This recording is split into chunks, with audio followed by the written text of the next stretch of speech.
Whitaker is a very highly respected man, and you didn't have any problems with Matt Whitaker when he worked for Jeff Sessions. Well, President Trump's standing behind Acting Attorney General Matthew Whitaker. This has 18 state attorneys general sign a letter calling on Whitaker to recuse himself from overseeing the Russia investigation. Let's bring in Alan Dershowitz, Harvard law professor emeritus and author of The Case Against Impeaching Trump. Well, Alan, you've heard the conversation that the country is having right now. You've heard the critics. You've heard the support of the president. Where do you stand here? Well, a number of these attorney generals are people I know and I have a lot of respect for, but I think this particular petition is somewhat hypocritical because what they want is for the investigation to be conducted by Rod Rosenstein instead of Whitaker. Rod Rosenstein is much, much, much more subject to recusal than Whitaker. Rod Rosenstein is a witness. He's the one who wrote the letter. According to the book Fear, actually it was maybe his idea initially to fire Comey, and that's the main subject of the obstruction of justice investigation. And so you have a man overseeing the investigation who is a possible subject or target and certainly a witness of the investigation, and yet none of these state attorney generals are calling for his recusal. And so I think you have to look at both of these people, Whitaker and Rosenstein, and ask yourself whether Rosenstein should be involved in this investigation at all. The matter of Whitaker is, controversial and subject to dispute, but I think Rosenstein's recusal is not a matter of dispute. He should have been out of this case from day one. And of course, in that op-ed Whitaker wrote last year, he argued that, quote, any investigation into President Trump's finances or the finances of his family would require Mueller to return to Rod Rosenstein for additional authority under Mueller's appointment as special counsel. Here's what one of those AGs, Massachusetts AG Maura Healey, writes in that request by the 18 state AGs. Acting AG Whitaker's hostility to the special counsel's investigation disqualifies him from overseeing Robert Mueller. We are leading 18 state attorneys general in calling on Whitaker to recuse himself immediately. Hashtag protect Mueller. Where does this go? Well, first of all, Healy, who's a very good AG, leaves out the fact that Rosenstein has expressed real hostility toward President Trump. He said he wanted to tape him, that he might be subject to removal from office under the 25th Amendment. Look, you have to pass the shoe on the other foot test. If the arguments you're making against Whitaker are even more strongly applicable to Rosenstein, you can't just make the arguments against Whitaker. You have to make them equally strongly against Rosenstein. And I just think that unless you do that, it shows a real partisanship and political thumb on the scale. So I would hope that the state attorneys general would think very hard about whether Rosenstein, under their criteria, should be recused. And I think the answer to that is clearly yes, he should be recused. Very interesting. Alan Dershowitz, great to have you back on the program this morning. Thank you. Are we approaching a constitutional crisis? I think we're on the verge of that. I think it's a big mistake to let Jeff Sessions go. What raises my concerns is a person who's been so vocal against the investigation that was going on, now putting in charge a day after the election. I think that sheds bad light on it. Now, Joe Manchin is obviously feeling pretty comfortable since his re-election. But his contention is shared, though, among the left and media chattering class, mainly that Jeff Sessions, his forced resignation as Attorney General, and Matt Whitaker's ascension to this acting role in the post poses a grave constitutional threat to the country and imperils Mueller's investigation. Here to separate fact from fiction, former DOJ prosecutor James Trusty and former U.S. Assistant Attorney David Katz. James, I want to start with you. There are some suggestions that even among conservative legal minds, Kellyanne Conway's husband George, that this was an illegal appointment in the acting capacity, Mr. Whitaker. Well, I mean, look, this is all new territory, so we can't pretend that anybody's got like some vivid example to make their case. But there are scholars, and there are maybe more politically oriented scholars, getting out there and saying that the fact that this is a non-Senate confirmed person renders him ineligible. I think there's still a whole bunch of corollary issues when it comes to the Mueller probe and Rod Rosenstein, but there at least are some people reporting that they think this violates the Constitution. It's an invalid pick. David, this is what Conway and Neil Katyal write in today's New York Times. Mr. Trump's installation of Matthew Whitaker as acting Attorney General of the United States after forcing the resignation of Sessions is unconstitutional. It's illegal. And it means that anything Mr. Whitaker does or tries to do in that position is invalid. Constitutionally, Whitaker is a nobody. His job as Mr. Sessions' chief of staff didn't require Senate confirmation, as James just said. For the president to install Whitaker as our chief law enforcement officer is to betray the entire structure of our charter document. David. Well, Laura, it's great to be on with you again. And the person that I would quote on this is Justice Thomas. Justice Thomas wrote a very incisive decision where he said the framers of the Constitution recognized that there's great risk of corruption and abuse if one person could name all of the top officers in government. In this situation, that refers to President Trump. Of course, what Justice Thomas was referring to was that the framers had great experience with kings and other people who at the time didn't have any check on their power. So I'm with Justice Thomas on this one. I'm worried about this issue. I think everyone should be worried about this issue of the president appointing a principal officer. Now, he could appoint Whitaker and nominate him. And the Senate, which is Republican, including in the lame duck session, there are 51 Republican senators. They just approved Kavanaugh. Let him appoint, let him nominate this man Whitaker, and let him have a Senate confirmation hearing if he thinks he's really the person for the job. But not in this manner. In this manner, Laura, he's got to put Rosenstein in there, or he's got to put the Solicitor General in there. All right. So first of all, nice try on Justice Thomas, but you're making a massive leap from that case and a general statement about the government to a specific case involving a specific acting attorney general. We don't have time to debate that. That was cute, though. James, let's talk about what's really going on here. Adam Schiff also, look, for them, it's Mueller, Mueller, Mueller. You notice we didn't talk about Mueller at all during the midterms. But now the midterms it's over, so it's back to Russia, Russia, Russia. And so this is what they're worried about. They're worried about Whitaker, who said things on CNN before that seemed to be more hostile toward the idea of Mueller. So this is what Adam Schiff said today. Let's watch. If he doesn't recuse himself, that any decision he makes in the Mueller investigation is going to have a taint about it. Was he forced somehow to make a commitment to the president to ignore the advice of ethics lawyers at the Justice Department or not seek out their advice?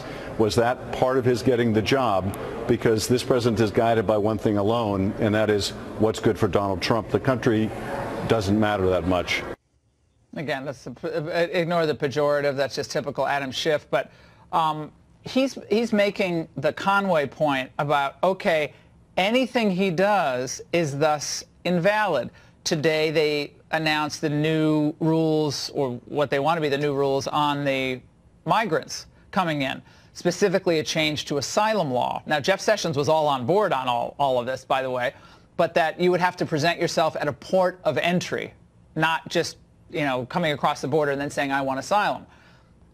Is that what they're setting up here? So anything Whitaker is a part of, no can do? And does that survive legal challenge? Well, I mean, again, uncharted territory, but they're certainly setting up a situation where they're inviting litigation at every stop of the way. And for the Mueller probe, I would just say, really the key is still Rosenstein. Rosenstein's a Senate-confirmed superior officer. Yep. If he has any voice on the supervision, then there's really no issue there in terms of the appointments clause. But if they clean house, if Rosenstein leaves, then you really have a pretty viable issue about whether Mueller loses inferior officer status and becomes somebody subject to all sorts of motions to dismiss or motions to quash subpoenas. So it's inviting litigation, but nobody can act like this is essentially, the Capitol is on fire and that we're about to lose our democracy. Yeah, the whole democracy. Hey, David, real quick, a friend of mine mentioned to me today would have been a kind of a neato move by Trump to name Rod Rosenstein as acting attorney general. He's already overseeing the Mueller investigation, like, big deal. I mean, they seem to be talking and getting along. Could have done that, right? Laura, he'd be the logical choice. There's no question he was presidentially nominated and he was approved by the Senate. Likewise, the Solicitor General seems like a good candidate and would be a proper person. But I think that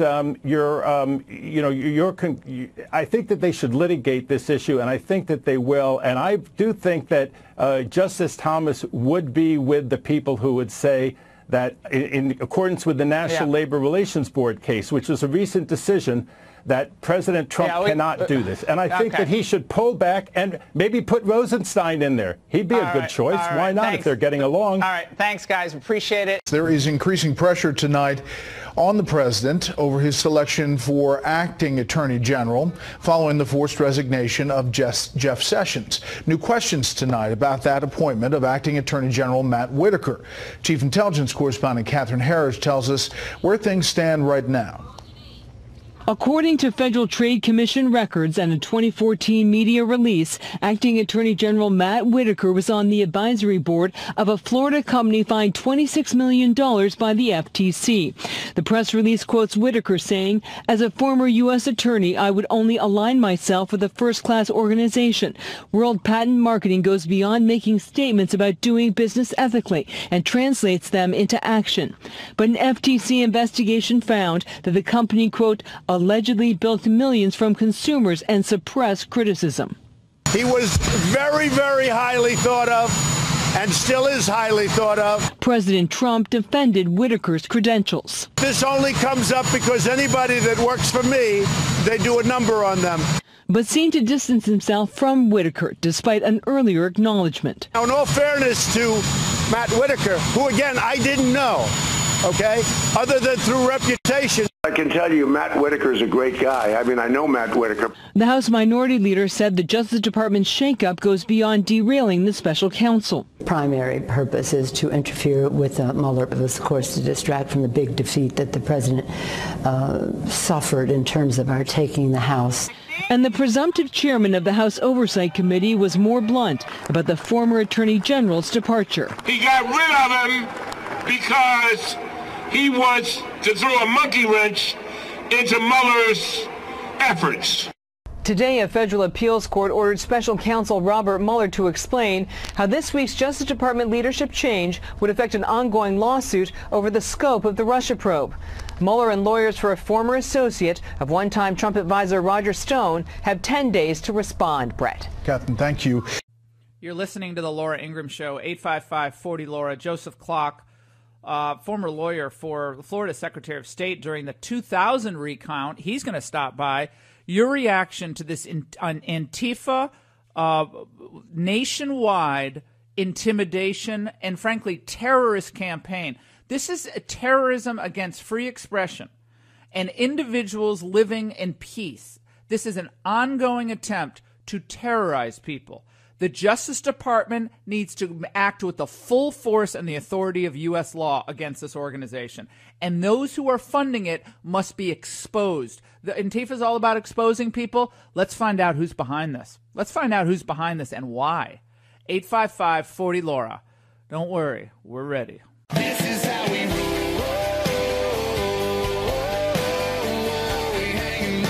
We have procedures in the law for close elections and recounts. I have no problem with any of that. I have no problem with anyone availing themselves of what the law allows them to do. Here's my problem. We don't know how many votes they have, and neither do they. Either they don't know or they won't tell anybody how many ballots are left to count, and so forth. And so it's concerning when you go to sleep at 3 a.m. on Wednesday morning after the election, and, for example, Rick Scott is up by 60,000 votes, 54,000 votes, whatever it was. Today is at 17,000. And the only counties that are still reporting are Palm Beach and Broward. That's Marco Rubio, who's been terrific on this issue, 855-40-LAURA. So we're moving from the terrorist thugs of Antifa, who need to be shut down in a RICO investigation and a RICO lawsuit. Judge Mukasey making a lot of news today on the show saying this has got to happen. Someone's going to get killed here. And this with these Antifa thugs. They're not protesters. Stop calling them protesters. They are thugs, and you shouldn't be able to go around the United States in masks. We want to know who you are And which of them have the trust funds that they're living off of? These are all a bunch of rich kids from the suburbs. Okay, these are rich kids. Yeah, they're a bunch of rich kids who don't have to get a job. They don't have to worry about getting a job, or their job is to terrorize other people. Got to be shut down. Twitter, Jack Dorsey, you're shameless. Shameless for allowing Antifa to have a platform on Twitter, which they continue to do, threatening to dox other people, putting in people's addresses up there. So it's not going to end well. Not going to end well. It's going to end very badly unless people stand up and say, no mas, basta. All right? Let's go to Joseph Clark. Joseph was on The Angle last night, did a great job explaining what the heck is going on and finding all these new votes in Broward County. The corruption in Broward County continues. President Trump and Rick Scott are absolutely right. Go on the offensive because they are trying to steal this election from Rick Scott. And Rick Scott has a lot of money, and he's smart. He has good lawyers down there filing lawsuits. Good job. Joseph's with us now. Joseph, we've gotten a lot of calls from Florida today. We have a lot more waiting to clear from individuals who say, why didn't Rick Scott and Pam Bondi clean this thing up? Why do they not demand that there are statewide rules of operation for voting? And how can you have a situation where votes continue to be found days and days after, like we're some third world tin pot country without decent technology? What's going on? That's a really good question. The fact of the matter is that in 2000, when we had all of those problems, it gave them an opportunity to do more of a cleanup than they did. When you have a situation where every county has its own supervisor of elections, even though there's a unified system with respect to having, the canvassing boards and that kind of thing, and they involve judges and also involve people from the two parties, it's ridiculous, and it's the reason why we had the problem we had in 2000. If we hadn't had that system, we would have been in a lot better shape. What's going on in Broward County to me is just shocking. It's interesting. You have all these people worrying about Russians involving themselves in our elections. We have a much bigger problem with Americans, not the Russians. Yeah, that's a great point. I don't know that there's a great number of Russians working in the supervisor of elections office in Broward County, but what's going on there is wrong. I mean, in Dade County, they spent, I think, 3 hours looking through some of the contested and provisional ballots and finished the whole thing up, and they're still finding ballots in Broward. There's something seriously wrong there, and I'll tell you what. I think it's wonderful that the governor has filed his lawsuit. He has good lawyers, and it'll be looked at. But frankly, I think this is a matter for the federal government. I really do think that when you start interfering with people's right to vote and that kind of thing, that I would hope that the president actually is involving the Department of Justice to take a look and see what's going on down there. Right. Why isn't this a Voting Rights Act issue? The left throws around the Voting Rights Act and claims suppression at every turn. But why don't conservatives and Republicans do the same thing? You are diluting another citizen's right to vote. You're canceling it out by finding these new ballots and there's a report now that a ballot was sent to Minnesota. A woman returned it to Florida. And then they find these another stash of votes in some school or something. Oh, what? Well, it's just like something happened in Guatemala. My parents I'm blessed with two parents, one who's 92 and one who's 90, who are still well and functioning. But they live at home, and so when we had some problems getting ballots in Miami-Dade, they were very careful to make sure that they tracked ballots that were lost and this, that, and the other thing, and they were very professional, and we were able to get their votes in, and they voted. And these ballots, they're long, but they're not hard to understand. When in 2000 there was a really clever guy whose name, he's now a judge, but he was a professional when it came to balloting and that kind of thing. And apparently they have in the balloting industry they have an acronym TDTV, which means too dumb to vote, and that there's some people who simply are incapable, no matter what you do, of voting. But our ballot in Florida was long, but it was capable of being understood. And there's no excuse for this. And I'm really proud to be a Floridian, and it's very embarrassing to me to have this going on in my state. It really is. I mean, it